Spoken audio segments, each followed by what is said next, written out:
خب قراره که رج 15 هم رو با هم تمرین بکنیم. منتها قبلش من یک توضیحی رو لازم میدونم بگم. ببینید دوستان، طراح خوش سلیقه این کار اومده از 10 تا رنگ استفاده کرده برای بافتن این ماندالا و اون 10 تا رنگ رو به تناوب در طول 100 خورده رج تکرار کرده. و البته خب طبیعتاً لازم نیستش که ما طبق رنگ بندی طراح کار رو پیش ببریم و رنگ کار کاملا سلیقه‌ای هستش.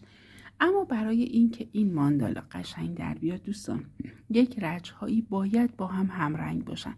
این مطلب رو دقت کنید. مثلا رجی که من قراره به بافم رج 15 هم هستش، لازمه با رنگی بافته شه که این بخش برجسته رو من باهاش بافتم. خب برای شروع میام قلاب رو میبرم زیر این قسمت دوستان و نخم رو متصل میکنم. اگر بخوام طبق نقشه طراح پیش برم، من باید اینجا 4 تا زنجیره بزنم و بافت رو ادامه بدم. اما وقتی که این کارو میکنم احساس میکنم اینجا بافت من یک مقدار جمع میشه، یعنی بیش از حد زنجیره خورده، قشنگی کار من کم میشه. دوستان من 3 تا زنجیره میزنم، اما شما طبق سلیقه خودتون میتونید 3 یا 4 تا زنجیره رو اینجا بزنید. خب وقتی که میخوام زنجیره بزنم، این نخ رو هم لای بافتم پنهان میکنم. ببینید این نخ رو از رو نخ اصلی میبرم پشت، این 2 و مجددا میارم جلو، این هم 3. دیگه هم نیازی به این نخ نیست، شکافته نمیشه، میتونم اضافهش رو قیچی کنم. خب ببینید میام اینجا، گوشه کار من این بخش هستش. میام روی پایه اول، هیچ بافتی انجام نمیدم، از پایه دوم شروع میکنم به بافتن. پایه اول من اینه، ردش میکنم پایه دوم. بافتی که قراره دوستان اینجا انجام بدم، پایه کوتاه برجسته از رو یا همون پایه کوتاه برجسته از جلو هستش. پایه اول رو رد کردم، پایه دوم رو میبافم. یک پایه، بعدی 2 تا، بعدی 3 تا و بعدی 4 تا.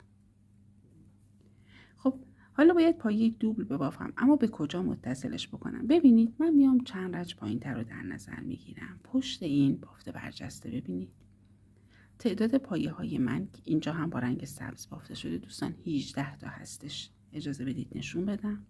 ببینید اینجا که 2 تا زنجیره هست باش کاری ندارم، پایه‌ام رو میشمارم 1 2 3 4 5 6 7 8 9. 9 تا توی این بخش هستش که اینجا وسط کاره. از اینجا به این ورم 1 2 3 4 5 6 7 8 ببینید و 9. 9 تا پایه‌ام اینجا هستش. من اگر بخوام از وسط بشمارم دقیقاً بگم که روی چه پایه هایی بافته میشه. ببینید 1 2 3 روی این پایه و 4 و 5 روی این پایه. پس سومی و پنجمی از وسط کار. خب ببینید 1 2 3 4 5 بافتی که قراره اینجا انجام بدم پایه دوبل هستش، پس 2 بار نخ میگیرم روی قلاب. قلاب رو میبرم زیر پایه‌ای که توضیحش رو دادم، نخ میگیرم و تو 3 مرحله میبافمش. 1 2 3. دوستان اینجا خودتون رعایت بکنید دیگه، بافتتون نه انقدر آزاد بشه که از بافت اصلی بیاد بیرون، نه انقدر سفت بکشید که بافتتون جمع بشه. خب میام اینجا 2 تا پایه دیگه هم باید ببافم. منتها حتما دقت کنید اگه به این شکل بافت رو بگیرید حتما این پایه اول رو اینجا ندیده میگیرید. دقت کنید که حتما اون رو هم ببافید. 2 تا پایه بافتم. حالا باز هم قراره یک پایه دوبل بزنم. گفتم 1 2 3 سومین پایه و 2 تا یکی 2 تا یکی 2 تا یکی. در ادامه میام 3 تا پایه دیگه میبافم برجسته از رو. 1 2 و این هم 3. دوستان من رسیدم به وسط این زل. از اینجا به بعد رو درست قرینه این بافت رو باید انجام بدم. یعنی میام اینجا 1 2 و 3. 3 تا پایه بافتم. حالا قرار پایه دوبل ببافم. ببینید پایه قسمت وسط بافت من اینجاست. 1 2 3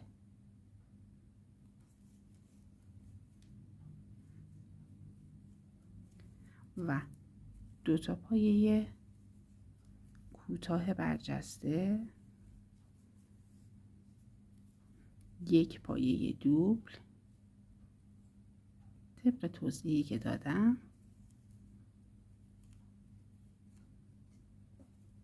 که من باز اینجا یه نکته رو بگم. ببینید این سمت کارم دقیق مثل این بخش بافتم و دوستان وسط بافت من اینجا بود. 1 2 3 سومین پایه و پنجمین پایه رو بافتم و 4 تا پایه کوتاه برجسته. خب ببینید 1 پایه اینجا برای من باقی موند قبل از اینکه برسم به گوشه. درست مثل این بخش اینجا هم پایه اول رو ما ندیده گرفته بودیم، اینجا هم پایه آخر رو ندیده میگیریم. پس رسیدم به گوشه کار. تعداد زنجیره های این بخش دوستان، حالا اگر 3 تا زدید یا 4 تا زدید همون تعداد رو میزنید. 1 2 3 قلاب رو میارم. ببینید این بخش 1 پایه میبافم، مجددا 1 2 3 میام ضلع بعدی. ببینید وسط کار من اینجاست. پایه اول رو ندیده میگیرم، میرم روی پایه دوم و بافت رو به همین ترتیب ادامه میدم تا انتهای رج.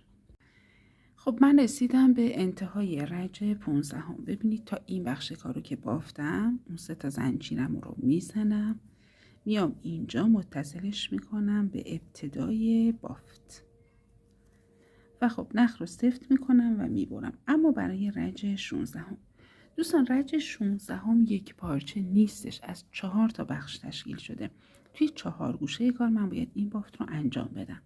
ببینید میام این بخش سبز رنگ رو که بافتم پشتش رو در نظر میگیرم. اینجا ببینید 2 تا زنجیره هستش، نخم رو باید متصل بکنم به این بخش. حالا من میتونم اینجا نخ رو متصل بکنم، به جای پایه اول 3 تا زنجیره بزنم چون پایه هم پایه بلند هستش، یا این که میتونم به این صورت ببافم. 1 حلقه میزنم روی قلاب، نخ کوتاه رو پشت کار با انگشت نگه میدارم، نخ میگیرم و از فضایی که توضیحش رو دادم باید ردش کنم به این شکل. مجددا نخ میگیرم، 2 تا یکی میکنم ولی قسمت دوم پایه بلندم رو نمی بافم دوستان.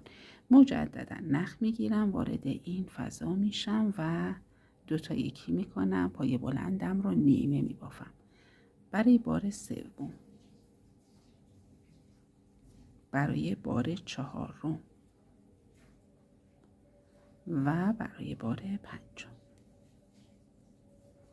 تعداد نخهای روی قلاب 6 تا هستش. این 6 تا رو من با هم یکی میکنم، نخم رو سفت میکنم و میبرمش. خب حالا اینجا یه توضیح دیگه لازمه بگم. ببینید دوستان ما میتونیم این 2 تا نخ رو از این بخش کار ببریم پشت کار، جفتش رو که ببرم پشت کار گره بزنم. اینجا بافت من یک حالت گردی، یک حالت برجسته به من میده. میتونم این کار رو انجام بدم، میتونم آزاد بذارم چند رج که بافتم بیام نخ بالا، نخ این قسمت رو ببینید 1 2 رج بالاتر ببرم پشت کار. اینجوری یک بافت کشیده، یک حالت قنچه به من میده. این قسمت کار هم سلیقه‌ای هستش. این بافت رو توی 4 گوشه کار تکرار. برای بافتن رج 17 پایه هایی که استفاده میکنم پایه متوسط هستش. میام بافتم رو برمیگردونم، بافت روی این بخش انجام میشه، این که با رنگ سبز دیده میشه و من نشون بدم. ببینید هر کدوم این بافت ها 2 تا حلقه داره. موقع بافت هر 2 تا حلقه رو میگیریم و خب شما میتونید یک حلقه روی قلاب بزنید و بافتتون رو از اول به شکل پایه متوسط شروع کنید، اما من اینجا ترجیح میدم از زنجیر استفاده کنم. ببینید با پایه اول و دومش کاری ندارم، قلاب میبرم زیر این پایه سبز سومی، نخم رو متصل میکنم، پایه هم پایه متوسطه، پس 2 تا زنجیر کافیه. میام قلاب رو میبرم زیر، ببینید نخ میگیرم و میبرم زیر این پایه بعدی، مجددا نخ میگیرم، 3 تا یکی میکنم چون پایه هم پایه متوسطه. مجددا نخ میگیرم، قلاب رو میبرم زیر این پایه.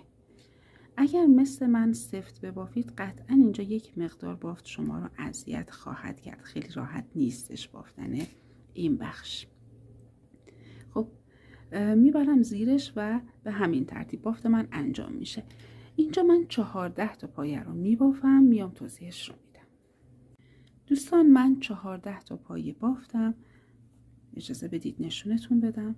2 تا پایه از اول ضلع نبافتم و 2 تا پایه هم از آخر ضلع. خب توی این بخش 4 تا زنجیره میزنم، 1 2 3 4. و یه نکته دیگه هم بگم، من این اضافی نخهای قرمز رنگ رو هنوز لایه بافت پنهان نکردم. 1-2 رج که بافتمون پیش بره بهتر میتونیم این کار رو انجام بدیم. خب 4 تا زنجیره رو زدم، میام این گوشه بافت حالا بافتی که من با رنگ مشکی انجام دادم. ببینید این قسمت نه، میام رج پایین ترش، اینجا رو باید ببافم، منتها به صورت برجسته از پشت. پس قلاب رو از این فضا میارم روی کار و از این فضای زیریش میبرم پشت کار و نخ میگیرم. یک پایه کوتاه برجسته از پشت، 1 2 3 4. 4 تا زنجیره زدم، میام این قسمت، ببینید این 2 تا پایه رو رها میکنم و روی پایه سوم بافت انجام میدم، بافت متوسط. و خب فکر کنم بافت رو متوجه شدید. این ضلع رو بافتم، بقیه ضلع ها رو هم میبافم تا انتهای رنج 17. خب دوستان رسیدم به انتهای رنج 17. این 4 تا زنجیره رو هم زدم، ابتدا و انتهای رنج رو به هم متصل میکنم. قلاب رو میبرم داخل دومین زنجیره از زنجیره های ابتدایی.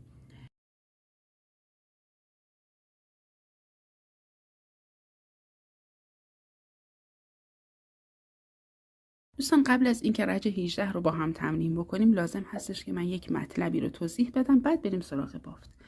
ببینید من بافتم روی چند رنج پیش بردم، ویدئو هم برای همه رنج ها ضبط کردم، منتها دیدم از یک جایی به بعد دیگه بافت من مشخص نیست، چون که من داشتم با رنگ مشکی بافت رو انجام میدادم. 1-2 رنج که گذشته بود بقیه بافت دیگه توی ویدئو خیلی واضح نبود که دارم چه کاری انجام میدم.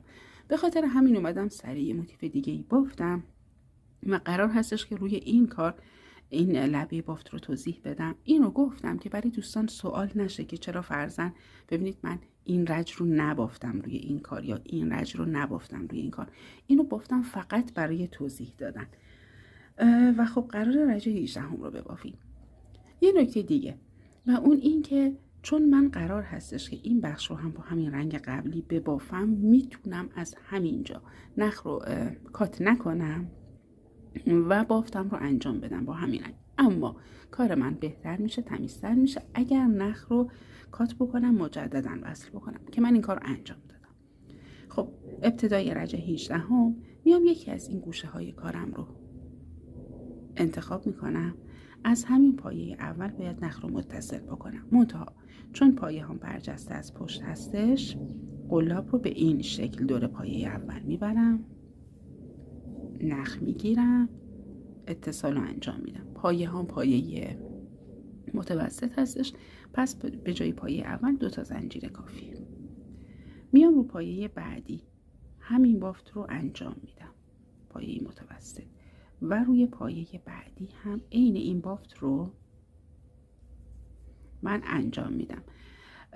و برای اینکه حجم فیلم زیاد نشه فقط توضیحش رو بدم، 14 تا پایه تا این قسمت هستش، من روی تک تکشون پایه متوسط برجسته از پشت میبافم. خب من 14 تا پایه رو بافتم، رسیدم به این حلقه ها، به این فضاهای خالی. دوستان خاطرتون باشه این زنجیره رو حتما بزنید. ببینید یک زنجیره میزنم، بعد داخل این فضای خالی بافتش رو انجام میدم که بافت اینجا یک پایه متوسط یک زنجیره و مجددا یک پایه متوسط یک زنجیره هستش.